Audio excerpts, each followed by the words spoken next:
Okay, so I'm just wanting to see some faces here. Hey girls, and look, there's my Missouri girls. Who else we got? Hey Kim, hey Valerie, Kira, Bobby, Ellie, hey guys.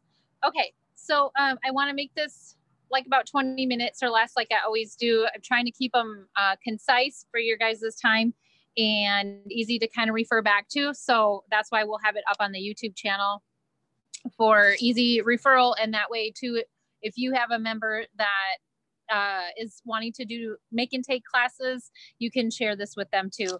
So tonight, I just want to talk about make and take DIY classes. They can be really beneficial, but they can also be really ineffective. And so I just wanted to go over like the pros and cons of them, and then how to make them effective, kind of outweighing the cons of them. So obviously the pros are like, people are way more likely to attend. It's easier to get a good number of people showing up to a make and take, in my experience and in the experience of a lot of others, than it is to like say do an essential oils 101 class. So make and takes or DIY classes, however you want to say it, can be a good way to kind of disguise an essential oils 101 class, but also just to kind of make it funner for people. And I think that's why people are more likely to attend. And there are lots of ways you can mix it up. So make and take classes are extremely versatile. And I'm going to share with you guys at the end some ideas, because now is the prime time for make and take classes. This is a really popular time to do make and take classes. And it's just, like I said, really versatile. There are so many different things you can do. And so you can take a class, like something that you want to teach about, like, you know, the basics of essential oils, or a class about Ningxia Red and antioxidants, or a class about supplements or something. And you can throw in a make and take aspect on it and use it to draw more people in.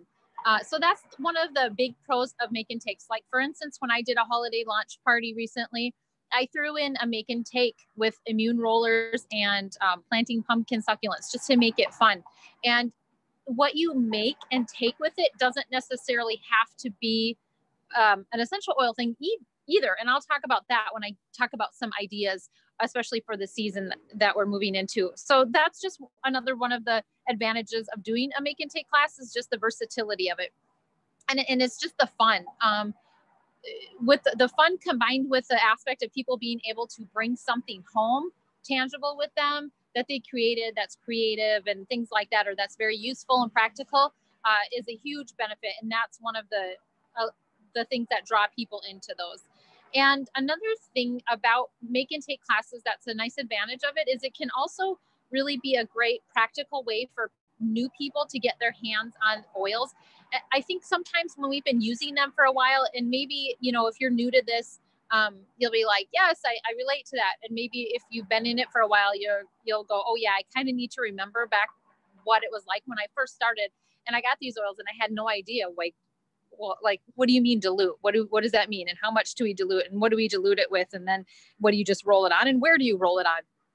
So I think it's a good way to just really get back to the basics with some people too, and just have it be really practical and simple. And then those are some of the advantages of make and takes, but some of the disadvantages of it is why I really wanted to do this. I was talking to some other leaders, and we're kind of just looking at some people who are doing make and takes a lot and not really seeing the numbers that they would hope to have as far as their team growing, and just wondering why that might be the case. And so I really wanted to cover that and just help make sure that it's productive.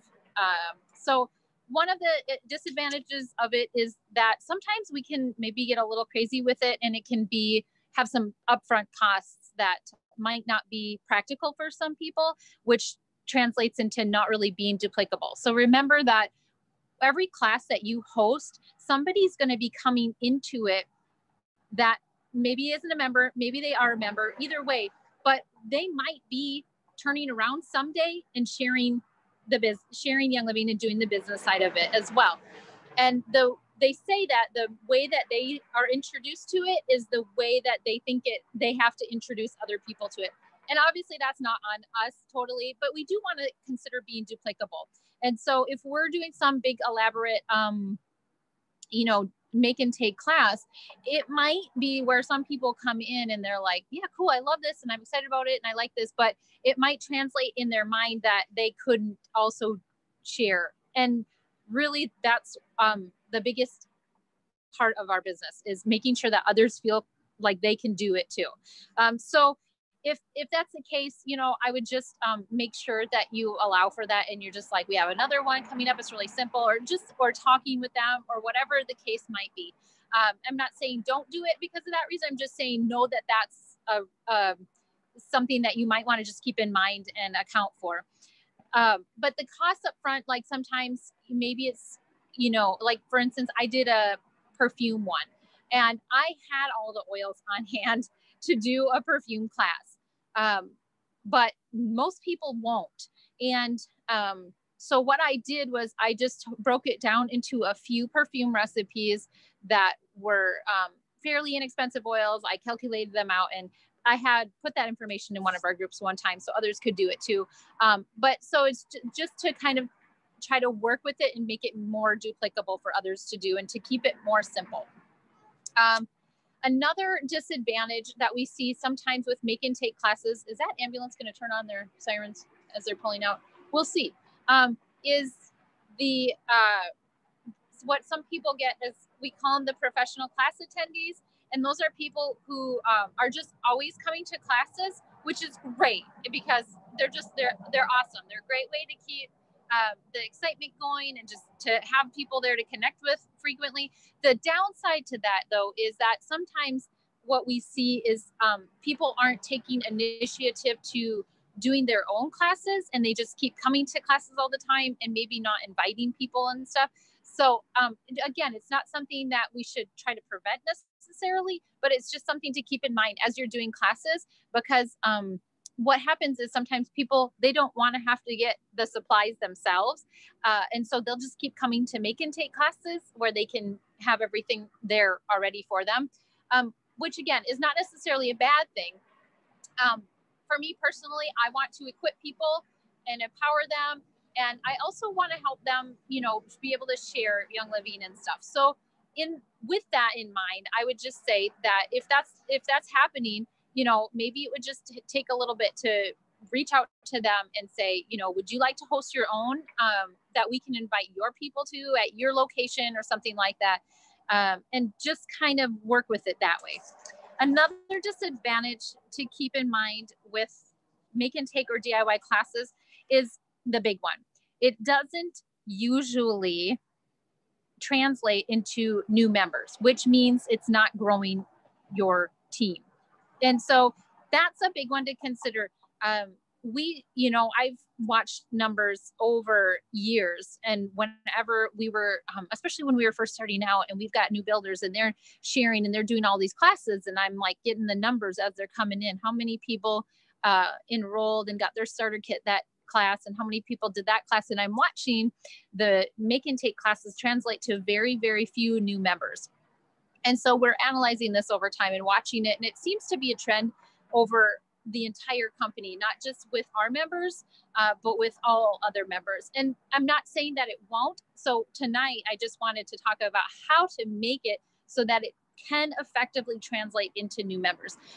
And I think that's just because what's happening is people are like coming in, they're like, cool, I want to make a perfume. Cool, I want to make an immune roller bottle or something. And then once they're out, they're like, well, maybe I'll just, I don't know, you know, if it was easy, if you made it really simple, like if it was like lavender plus this, you know, really easy ones, they might just go to their grocery store and get those oils and replicate it at home. Another reason is because make and take classes generally aren't centered around education. And so that's kind of where we lose people too. They're like, cool, that was fun. You made it easy for me. Moving on. So we want to talk about how to make sure that we're translating these into new members, people getting their kits, people being empowered and having their products, and furthering their health journey, and not just with like a roller bottle or a perfume or something like that.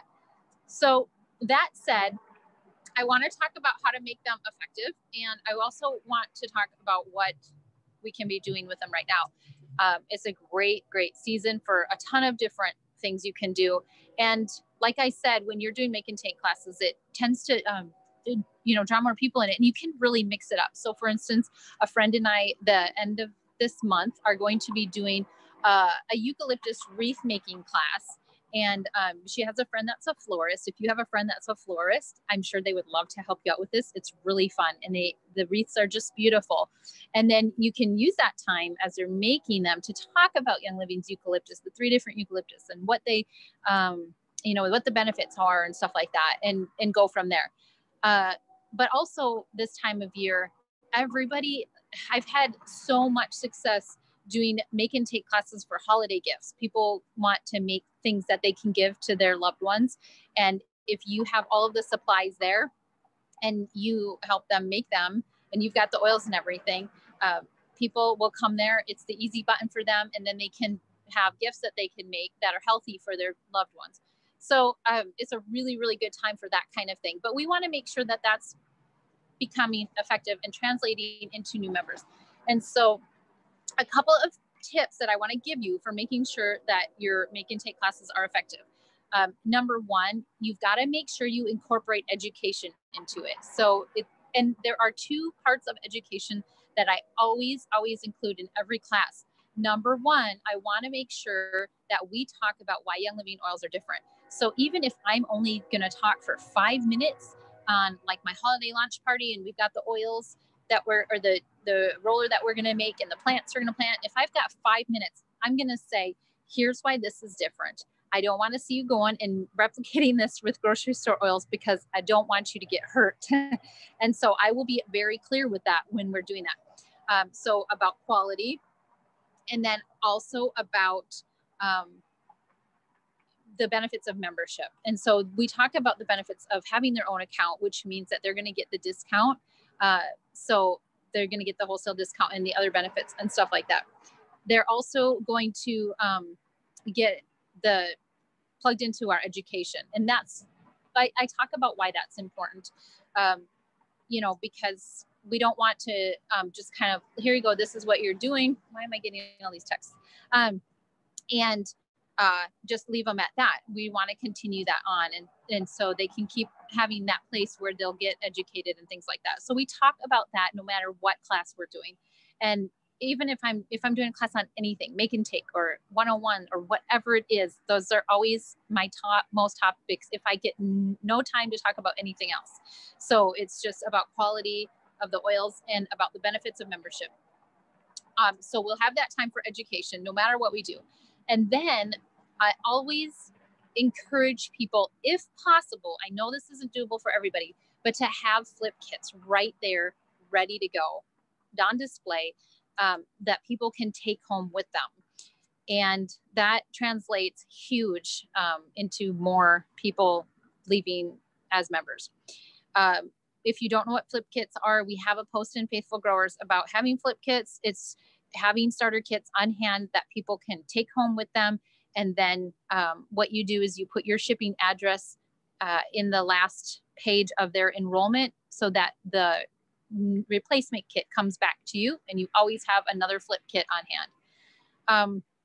So education, flip kits. When I do a make and take class, I combine being duplicable with also making sure that people aren't going to try to replicate with cheap oils by using Young Living blends. And so for instance, when I made an immune roller at my last class, I just used Immune Power oil and diluted it. That was it. I was like, put 15 drops of this in a roller bottle and fill it up with a carrier oil. And I talk about why the blends created the way that they are better that way. And they're already made. We don't have to make up our own blend. These are lab tested, these are all that. So they can, take it home and see that it works really good. And then when it's time, they need that oil again. Instead of like, well, I'm going to get this and this and this from the grocery store. So using the blends that Young Living already has is something that I really prefer to do at my make and take classes also. So like for a perfume class, I've shown people just like use Shutron for cologne, Joy for a perfume, and just a few others like that. So that's really simple, but it's also just showing the power of the blends that we already have. Let's see here. And so that kind of combines being duplicable. And then the other thing about making sure that the class is effective is obviously just like any other class that you're doing, do the micro work to get people there. That means private messaging people. That means seeing what needs people have that you know that are around, and how you can help meet those needs. So for instance, maybe you have a make and take class that doesn't appeal to somebody that you're trying to reach, but maybe you could do another one another day that does. And so it's just kind of doing these things that might appeal differently to different people in your network. What was I going to say about that? Let me think here. So doing the micro work is just like making sure that people know about the class, that you're reaching out personally to them, that you're not just doing mass invites and leaving it at that on social media, but you're actually saying, you know, I'd love to have you over for fun. We're hanging out, and you know, I'd love to see you again, and stuff like that. One of the other things I was going to say is, so once you're doing the micro work, you're talking to people, you're inviting them personally, you're asking them if there's anything that would be of particular interest to them, or something that might be fun to do together, you know, and you're working with, you know, talk to people who have different specialties and stuff. Because if you talk to somebody who's like, for instance, for the wreaths, and you talk to somebody who's a florist, and you set up something with them, then they might invite their friends too. And then you're doubling up on your network, and you're expanding the amount of people that might attend it. So kind of think about that too when you're doing that. You don't have to maybe be the expert or be the one who does it. You can branch out and things like that to other people, and increase your network. The other thing I was going to say about that is, when you are doing a class, and this goes for any class that you do, make sure you have another class scheduled before that class takes place, because then you can say, you know, okay, here's our next class, here's what we're going to do. I'd love to see you guys at that one also. But then when you're doing the micro work and you're reaching out to people and you're asking them if they can come, if they're interested in that and stuff like that, if they say that date doesn't work for me, bummer, but I'd really like to be there, you can say, hey, guess what? I have another one scheduled on this day. So if that works for you better, you know, here are the details, or let me know and I'll get you the details, or whatever you do. So having that next class out past it scheduled is also a really good way to make sure that you're reaching as many people as you can, and getting as many people to classes. So we talked about, you know, making sure you've got education in your make and take classes, making sure that you're keeping it duplicable and simple with Young Living blends, if you're doing blends and things like that, having a flip kit or flip kits, if you can, available for people to take home, and then doing the micro work to get people there, and having another class set up afterwards for following up and things like that. So let's see here, we're at 19 minutes. Good job. Just if you guys have any questions, let me know. I'm going to figure out how to check the chat on here. But actually, I'm going to stop the recording, and I'll get it uploaded onto our YouTube channel probably tonight. And then it's always there. So whatever trainings anybody misses, there's something they can see that. So let's stop the recording on that.